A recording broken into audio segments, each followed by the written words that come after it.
Hello everyone, आज हम पढ़ेंगे 1947 का भारतीय स्वतंत्रता अधिनियम। इससे पहले हम 1935 का भारत शासन अधिनियम कवर कर चुके हैं। अगर आपने वो वीडियो नहीं देखी है तो हमारी प्लेलिस्ट में जाके देख सकते हैं। तो आज बारी है 1947 का भारतीय स्वतंत्रता अधिनियम पढ़ने की।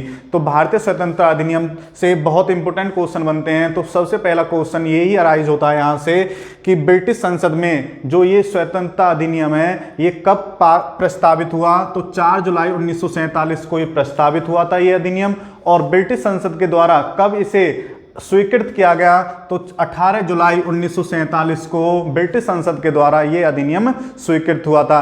अब इस अधिनियम के द्वारा क्या क्या जो महत्वपूर्ण काम हुए थे हम वो जानेंगे। तो सबसे पहले इस अधिनियम के द्वारा ब्रिटिश संसद ने भारत को 2 अलग अलग अधिराज्यों में डिवाइड कर दिया था। भारत और पाकिस्तान उनके नाम रखे गए, और भारत ने जो अपना स्वतंत्रता दिवस है वो 15 अगस्त को मनाया और पाकिस्तान ने 14 अगस्त को। तो भारत को जो आज़ादी मिली थी वो 15 अगस्त 1947 को मिली थी, जैसा कि आप जानते हैं। और हर साल हम स्वतंत्रता दिवस 15 अगस्त को मनाते हैं, और पाकिस्तान अपना जो स्वतंत्रता दिवस है वो 14 अगस्त को मनाता है।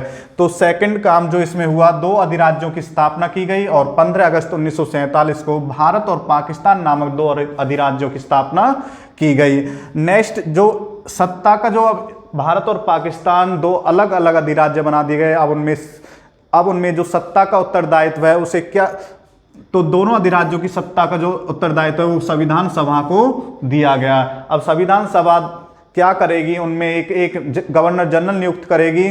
तो नेक्स्ट यही है, दोनों अधिराज्यों में एक गवर्नर जनरल होंगे और जिनकी नियुक्ति मंत्रिमंडल की सलाह से की जाएगी। यानी दोनों अधिराज्यों में एक गवर्नर जनरल की नियुक्ति की जाएगी। और भारत के जो गवर्नर जनरल थे स्वतंत्रता के समय वो थे लॉर्ड माउंटबेटन, और स्वतंत्रता के बाद भी यही रहेंगे। और एक क्वेश्चन यहाँ से ये भी अराइज होता है कि स्वतंत्रता के बाद जो भारतीय गवर्नर जनरल थे वो कौन थे, और अंतिम गवर्नर जनरल भी वो ही थे, तो वो थे सी राजगोपालचारी। और स्वतंत्रता के समय जो भारत के गवर्नर जनरल थे वो थे लॉर्ड माउंटबेटन। तो इंपॉर्टेंट क्वेश्चन है दोनों ही। तो लॉर्ड माउंटबेटन और सी राजगोपालचारी स्वतंत्रता के समय तो थे लॉर्ड माउंटबेटन, और स्वतंत्रता के बाद पहले भारतीय गवर्नर जनरल थे सी राजगोपालचारी। नेक्स्ट देखो, अब इन गवर्नर जनरल की जो नियुक्ति है वो मंत्रिमंडल की सलाह से की जाएगी। और नेक्स्ट इसमें क्या है, जब तक संविधान सभा का निर्माण नहीं कर लेती, यानी कि जब तक दोनों अधिराज्यों का अलग अलग संविधान बनाया जाएगा, और जब तक दोनों अधिराज्य अपने अपने संविधान सभा का निर्माण नहीं कर लेते तब तक जो संविधान सभाएं हैं वो विधानमंडल के रूप में काम करेंगे। तो इंपॉर्टेंट क्वेश्चन है, संविधान सभाएं ने जब तक मतलब संविधान नहीं बनाया दोनों अधिराज्यों का, उन्होंने किस के रूप में काम किया, तो दोनों ने विधानमंडल के रूप में काम किया। नेक्स्ट, जब तक नया संविधान तैयार नहीं किया गया था तब तक जो शासन है वो 1935 के भारत शासन अधिनियम के द्वारा ही शासन किया गया, क्योंकि जो संविधान सभा का निर्माण है उसे बनाने में बहुत समय लगा था, जैसा कि आप जानते हो। और भारत का जो संविधान लागू हुआ था वो 26 जनवरी 1950 को हुआ था।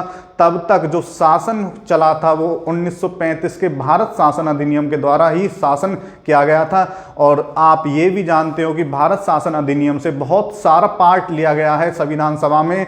कम से कम 70 से 80% जो अनुच्छेद हैं, अनुसूचियां हैं, वो इस संविधान सभा में ली गई हैं। नेक्स्ट देखो, जब तक संविधान सभा तैयार नहीं किया जाता तब तक 1935 का भारत शासन अधिनियम ही चलेगा। ये हम अभी कर चुके हैं। और इसमें लास्ट जो पॉइंट है वो क्या है, देशी रियासतों का अंत कर दिया गया। भारत में जितनी भी देशी रियासतें थी उनका अंत किया गया और उन्हें स्वतंत्रता दी गई। या तो वो मतलब पाकिस्तान में सम्मिलित हो सकते हैं या भारत में सम्मिलित हो सकते हैं, ये उनकी इच्छा पर निर्भर करता है।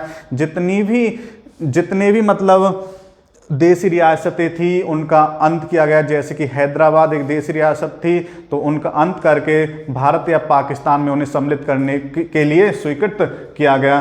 तो दोस्तों ये था 1947 का भारतीय स्वतंत्रता अधिनियम। इसके बाद हम पढ़ेंगे संविधान सभा का निर्माण किस तरह से हुआ, संविधान का निर्माण किस तरह से हुआ, और कौन कौन से मंत्रिमंडलों ने उनमें काम किया। धन्यवाद।